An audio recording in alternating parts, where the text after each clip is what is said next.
সব জায়গাটাই তো তুমি দখল করে নিয়েছো জুন। আর নিজের মতো করে কি আলাদা থাকবে তোমার?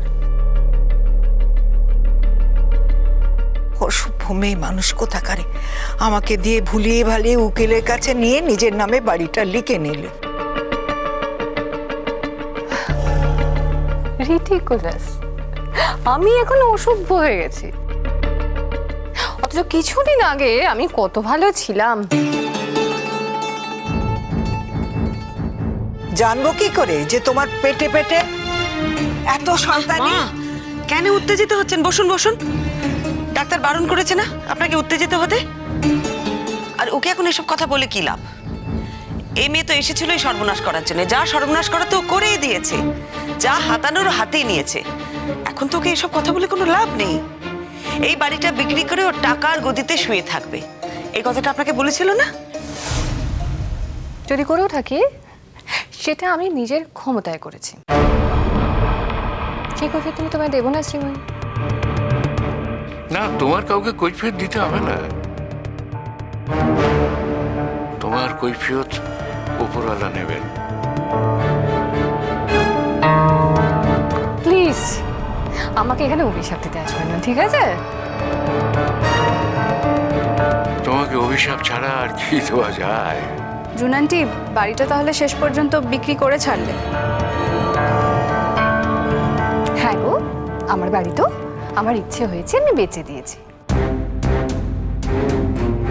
কেন দিয়েছি, কাকে দিয়েছি, that is none of your business. তোমাকে আমি সেই কৈফিয়ত দেবো না, ঠিক আছে? মিঠুদি, খেতে দাও, বেরোতে হবে। দিচ্ছি, এক্ষুনি খেতে দিচ্ছি। কি ব্যাপার, তুমি এখানে? হ্যাঁ, একটা খারাপ খবর পেলাম তাই এলাম। মানে আমি তো কোনোদিন প্রমিস করিনি যে এই বাড়িতে আমি কোনোদিন আসবো না।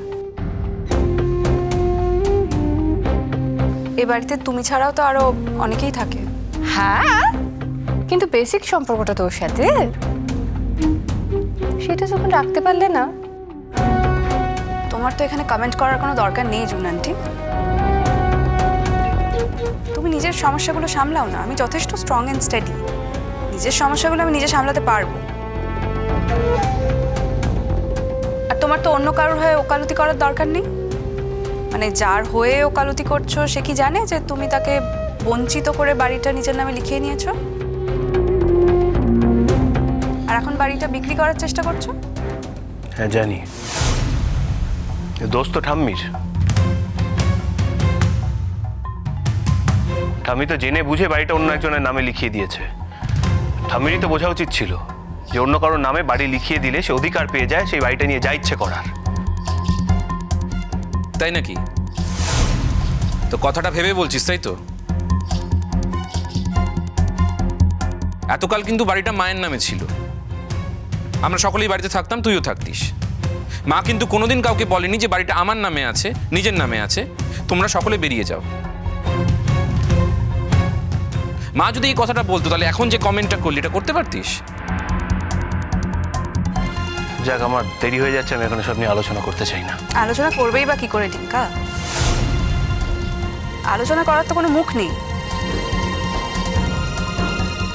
বাই দ্য ওয়ে, তুমি তোমার দাদাকে জিজ্ঞেস করো টিঙ্কা কোনো শেয়ার পাচ্ছে কি? শেয়ার? কিসের শেয়ার? বারে, বাড়িটা বিক্রি হয়ে যাচ্ছে, তুমি কোনো শেয়ার পেলে না? কি বলছো তুমি দাদু ভাই? যা বলছি ঠিকই বলছি। বাড়িটা তো শুনছি বিক্রি করে দিচ্ছে। চাকরিরা তো খুইয়ে বসে আছে, সমানে বাড়িটা বিক্রি করবে বলে ছুটোছুটি করছে। তা এসব ব্যাপারে তোমার সাথে কোনো কথা হয়নি? তোমাকে কোনো শেয়ার ঠেয়ার কতটা কি দেবে কিছু বলেনি? আরে যদি না বলে থাকে তাহলে তুমি এতদিন কিসের উমেদারি করলে? কিছুই তো লাভ হলো না তোমার। এই জাম্বো, ওরা চাই বলুক, তুমি কিন্তু ওদের কথা কানে তুলবে না। তা বলে কি করে হয় জুন আন্টি? কানে তুলবো নাই বা কি করে? ওরা তো ভুল কিছু বলছে না। তুমি তো কাজগুলো সত্যিই করছো। বাড়িটা তোমার নামে, আর তুমি বাড়িটাকে বিক্রি করার জন্য একবারে ক্ষেপে উঠেছো। একবারও ভেবে দেখছো না বাড়িটা বিক্রি হয়ে গেলে আমরা কোথায় থাকবো?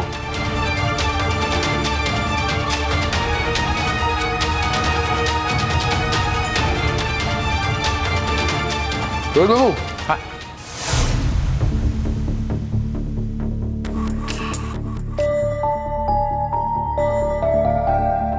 বাহ বাহ, এ তো দেখি চাঁদের হাট। হ্যাঁ, উই আর ভেরি লাকি।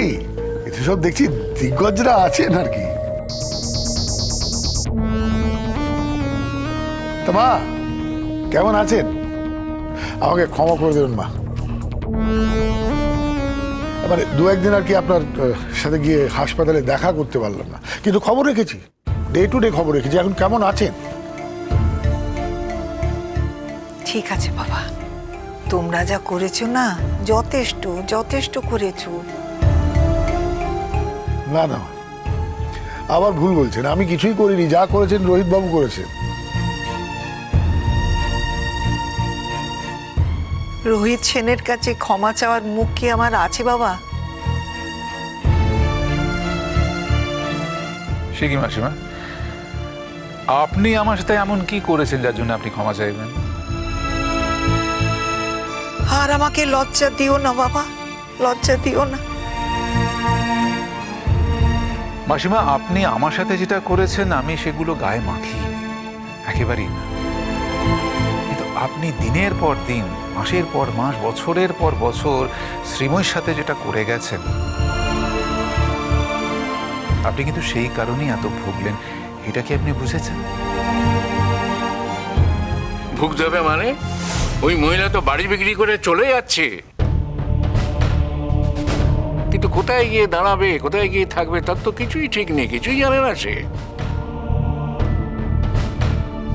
এখন যদি বৌমা দয়া করে জায়গা দেয় তবে ওর থাকা হবে।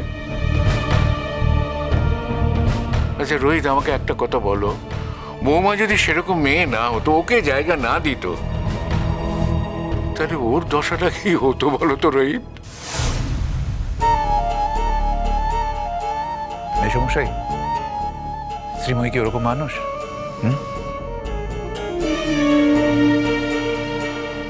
ও তো ওরকম নয়, তাহলে এই কথাগুলো বলার কোনো মানে নেই।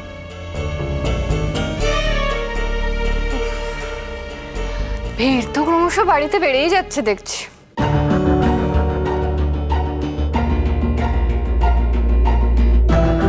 জুন ম্যাডাম, ভিড় তো বাড়বেই, আরো বাড়বে। হ্যাঁ, আপনি মেন্টালি প্রিপেয়ার থাকুন, যা যা সিকিউরিটি সেফটি নেওয়া সেটা নিয়ে ফেলুন, ভিড় কিন্তু বাড়বে।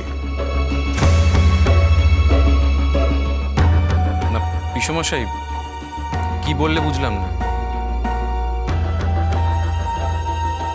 এই মহিলা তো বাড়িটাকে বিক্রি করে দেবে, আর বিক্রি করে দেওয়া মাত্র আমাদের সকলকে বলবে বাড়ি ছেড়ে চলে যেতে, তাহলে ভিড় বাড়বে কিভাবে?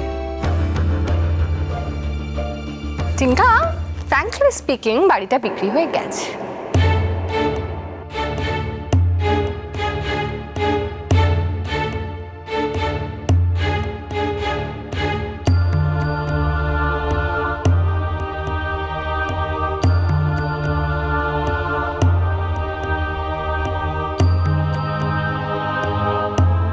তার মানে বাড়ি বিক্রি তোমার সারা হয়ে গেছে? সর্বনাশী, এরপরও তুমি মনে করছো যে তুমি আমার ছেলের সঙ্গে থাকবে? আমার শেষ রক্তবিন্দু দিয়েও না আমার ছেলেকে আটকে রেখে দেবো। তোমার সঙ্গে ওকে কিছুতেই আমি থাকতে দেবো না, কিছুতেই না। দেখা যাক উপরওয়ালা কি চান, তোমার ইচ্ছা পূরণ হয় নাকি আমার ইচ্ছে পূরণ হয়। এখন থেকে তর্ক করে তো কোনো লাভ নেই মাসি। বাড়িটা কাকে বিক্রি করলো রোহিত, উফল, তোমরা কিছু জানো? নির্মল সেন বলে একজন অ্যাডভোকেটকে বিক্রি করলাম।